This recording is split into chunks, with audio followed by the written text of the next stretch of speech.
Just another brother with another humble question. Just another brother with another humble question.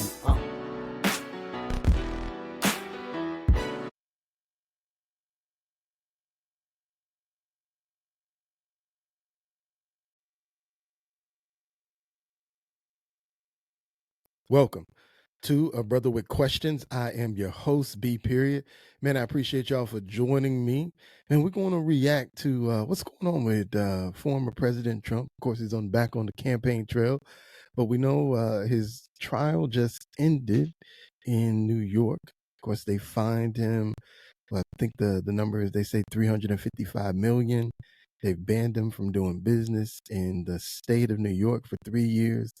And even gave fines to his two sons, gave them $4 million fines, and banned them from doing business in New York for 2 years. But when I saw this clip of Kevin O'Leary speaking about the trial, it raised a lot of eyebrows. Let me say, or at least it raised my eyebrows. But let's check it out. Let's check it out and see what he got to say. What it is, it's more than $350 million. That's a huge financial hit. And I'm wondering, where is he going to get this money? Actually, it's closer to $500 million with a 9% interest, assuming it'll take 18 to 2 years to actually settle this in an appeal, which I think it should be appealed. That's crazy. So by the time they add the 9% interest, he's about to have to pay potentially a $500 million fine. That's crazy. That's crazy. Let's keep going. He'll work hard to raise it. I think he can do it. But I don't think this case is about Trump anymore at all, because you heard the governor of New York come out yesterday and say, look, everybody, don't be scared about doing business in New York, because the only people we prosecute are people like Donald Trump who don't behave well.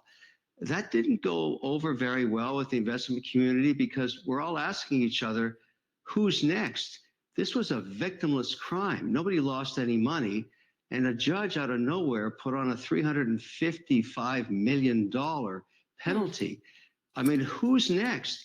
So if you think Kevin, about before I don't want to cut you off, but I hear about the so-called victimless crimes, but the laws on the books, falsification of business records and second degree, issuing false financial statements, insurance fraud, conspiracy, and all these different aspects of it, those are actual crimes. I take it your point is that So there's what they are getting for falsification of business records in the second degree, issuing false financial statements, insurance fraud, conspiracy.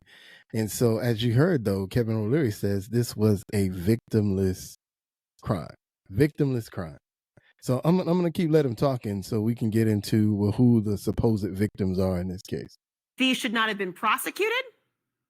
Well, my point is there's never been a case like this in 75 years. Everything you just listed off is done by every real estate developer everywhere on earth in every city. This is that right there. So here's a real estate investor that is telling you that the things that he's being accused of in New York are done by every single real estate investor in the country. Just take that in for a second. So if every single real estate investor, and this is according to Kevin O'Leary, right? He's a real estate investor. He's worth several $billion, apparently. And he's telling us that he knows that this is how every single real estate investor does it.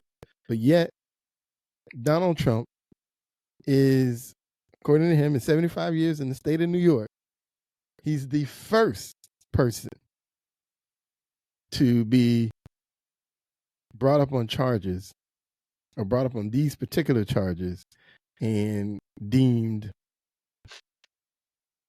a convicted. Let's keep going. Has never, ever been prosecuted. But here's the real point that people in New York should concern themselves with. You can put your money anywhere. I'm a real estate developer. Do you think there's a chance I would ever take a chance on New York again? New York is turning itself into a flyover state. I have to build data centers now. I'm not going to go to New York. New York has power. It's got fiber optics. It's got Niagara Falls. But no, we're not even thinking about it. We're going to places that have the exact same thing, where we have rational governors that have never done this to investors. This is about New York and its people. If I were in New York today and I was living there, I would ask myself, maybe we should hire better management. Why is this? I love that. Here's a man who does real estate investment who is saying he's watching this case, and this case is putting him on notice that doing business in New York is not where I want to be. And so the thing that I look at is Kevin O'Leary is just one guy. Now, will there be a slew of people that come out and say they're going to be weary of doing business in New York based on this case? They're not, because most people who do big business do it in silence, right? They close deals when you didn't even know deals were being made. And so what he's telling us is that there's a lot of people who are going to be questioning it doing business in New York. So what does that say for the state? Just saying. Listen. This happening to us? Why are we becoming a flyover state? Why are investors Kevin, concerned about putting their money there? But shouldn't you ask that? Wouldn't those people also be saying, first of all, I do wonder how many people take issue with the idea that every investor is engaged in falsifying business records, and every investor is engaged in what has been accused of Donald Trump and the Trump organization. Because there's probably a lot who are saying to themselves, I've never falsified my business records. I know what a square foot looks like. I know what I can ask for and what I have the money to support. So I wonder to what extent that really is true. But on the second point, wouldn't there be many companies who would not want to do business or loan money to people like yourself or investors if they know that they can get away with fraud and there's no recourse to protect them? That right there. And I saw this clip, so I know that she's a lawyer apparently. I don't know what type of law she practiced, but this notion that Donald Trump is this isolated figure who he's the only person in the country who does business this way. No one else will do business this way. This is just him. Nobody else does this. Like, are you kidding me? You got a man who's telling you he's done this before. He's telling you he knows other people who's done this before. But now, no, it's just Donald.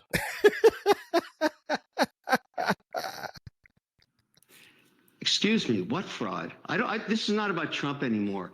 When you get a developer that builds a building and he says it's worth $400 million and he wants to borrow $200 million from a bank, which happens every day, everywhere on earth, including every American city, every developer is an entrepreneur. They shine the light on their building and they say it's worth 400. The bank does its own due diligence, as was done in this case, because they're very good at it. The banks are very good, and they say, no, it's worth 300. We're only going to loan you 150 million. That haggling has gone on for decades. That's how it works. And then in this case, even the bank that was supposedly defrauded testified and said, we didn't lose anything. We want to do business with this guy again. We'd like to, but the judge said, no. Let's penalize this developer for 355 million. And if we're going to do that, let's penalize all the developers all across America. So right there, that's the other part of this case that just doesn't make sense. So the government is basically saying the people who he defrauded are the banks and the insurance companies that he was doing business with, right?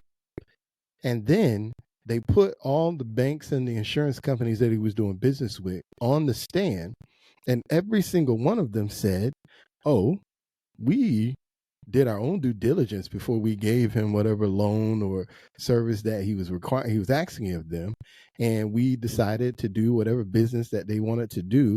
And then ultimately, in all of these cases, they came to an agreement, if you will. The agreement was paid back or is ongoing or whatever the case may be, and all of them said we would gladly do business with him again. But yet we have this judge and a slew of other people who are commenting on this, telling us, in spite of the fact that these people don't feel victimized, that he has made victims of all of these people. Make that make sense. The people who he victimized say they weren't victimized and would gladly do business again. But you're telling me he's victimized all these people. Doesn't make sense. Does not make sense whatsoever. That's the ludicrous, how ludicrous this whole case seems. Let's keep going. They've all done the same thing. All of them should go to jail, and we should stop building buildings. That's what the message is from New York. Even the governor herself is concerned about what this looks like to investors all around the world. It's not just U.S. domestic. All around the world, people are talking about what happened here. You really think people want to invest money in New York after this? How about we go somewhere else? I think there are people who would, I don't want to cut you off, but I want to converse with you instead. You just did. It's only because I want to have a conversation, you know what? Kevin, I respect as opposed you, to just I having respect you tell because me. you're a lawyer. You're a lawyer. You understand exactly what I'm talking about. I got to tell you, I'm respectable for a number of reasons, Kevin O'Leary, but being a lawyer is one of those issues. But I'll tell you, when I hear your conversation, and I do want to converse with you about this point, I understand that there are legitimate concerns that were raised during the trial and will continue to be raised about who the quote unquote, who is actually bringing the suit. It wasn't the banks who were saying that we as consumers or unsophisticated feel this way. But Letitia James, the Attorney General, and I know you want to expand beyond Trump, has suggested, well, it's about making the playing field level for those who are not the major and billionaire investors, but for those who are supposed to put business records out there, want to get a loan, the idea of making sure that they have to have the same true statements included as those who have a. These people are crazy, man. What Donald Trump was doing had no bearing on whether or not somebody else couldn't buy a house, couldn't buy a building. Like, are you kidding me? Are you serious? Like, do they expect people just not to have a brain and just go, wow, yeah, because he lied and got $400 million. That's why I can't get $1 million loan. Like, what, are you kidding me? Every one of these banks made money off these deals with Donald Trump. How stupid do they look at us and expect us to be by saying this is now helping the little guy? What little guy? You can't. Come on, man. Matter of fact, this is probably hurting the little guy because now they're probably being even more litigious about how they do things. So that's probably hurting the little guy. It's not helping those little guys. Come on, man. These people are crazy. A lot more money. Is there any weight to that for you? Well, I ask you who lost money, and I'll make it even clearer. You and I, we're developing a data center together, and I say to you, we can go to New York where this just happened. It's your money now. You're now an investor and you're taking risk. You're an entrepreneur with me, right beside me. We're together on the deal. Or I can show you Oklahoma, North Dakota, West Virginia, where the governors actually ran businesses. Let's go there where this never happened before. They have power. They have permits. They've got legislation that's supportive of entrepreneurship. Why would we go to New York? Why take the risk? My only point is, did we just diminish the great state of New York and the great people of New York? And shouldn't they ask for better management so they don't become a flyover state? Remember, New York has the highest taxes in the country, the worst regulatory environment, and it's incredibly mismanaged. And I'm pointing out now, on top of that, you get this insanity, a victimless crime. And forget about Trump. It's not about Trump. I don't care about Trump in this. I care about America, and I care about entrepreneurship, and I care about democracy and the fairness. The judicial system is now being criticized. People are asking themselves, the bar of New York, is this judge rational to charge $355 million in a case where no one lost any money? Is that good for the people of New York? There it is, man. I'm going to stop right there. But that's the point. That's the biggest point about this whole trial. This man is supposed to be paying a $355 million fine. And as Kevin said, apparently they're charging 9% interest on it even as they go through the appeals process. So assuming they lose the appeal, this could balloon up to about $500 million. And you know who he defrauded, supposedly? banks and insurance companies. Banks and insurance companies who actually made money on the deals that they had, or the state is accusing them of losing money on. They actually made money on these same deals.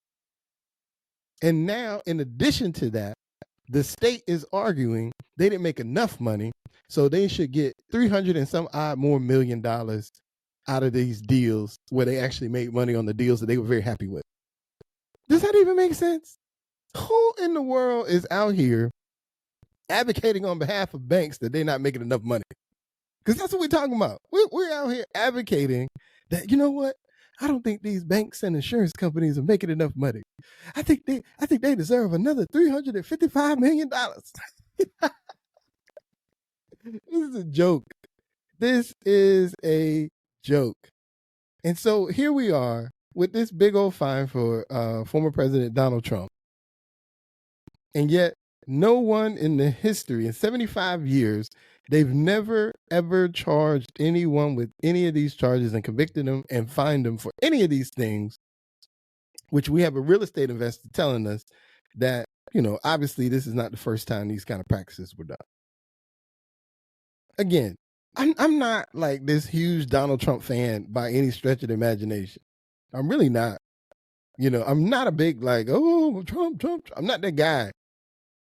But when you're trying to tell me or trying to convince me that there's no witch hunt out for Donald Trump to ultimately derail his chances to become president, and yet we're seeing cases like this New York case where he is basically being accused of not paying the banks enough money and the insurance companies enough money on the deals that he made with them, that where they made money and they were happy with those deals.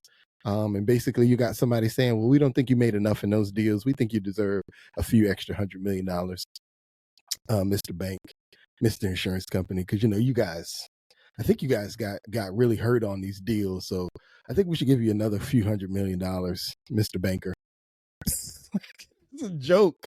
But so we're doing this, right? In every other deal, we're talking about how the banks are screwing over people. But we're talking about Donald Trump. That Donald, he figured out how to screw the banks. So give me a break, man. Give me a break. This is, if there's no other case where you want to tell me that he isn't being targeted on purpose, this isn't the case. This is a case that is a clear indication that he's being targeted, that you're purposely trying to find a way to ruin him, to ultimately prevent him from running for president again. And all you're really doing, does nobody see that all these things are simply bolstering his base, bolstering and recruiting people in order to join this bandwagon? I don't know what y'all think y'all doing, but the evidence that this is a manhunt to ruin this man and everything he's trying to do as far as becoming president again, this case says it all. And I don't know. I'm just looking at the Democrats going, y'all dumb. Y'all are dumb.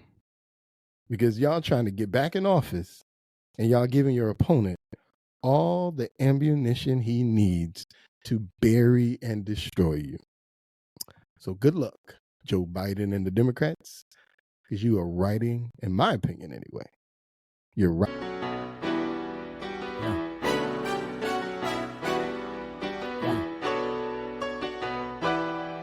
Yeah.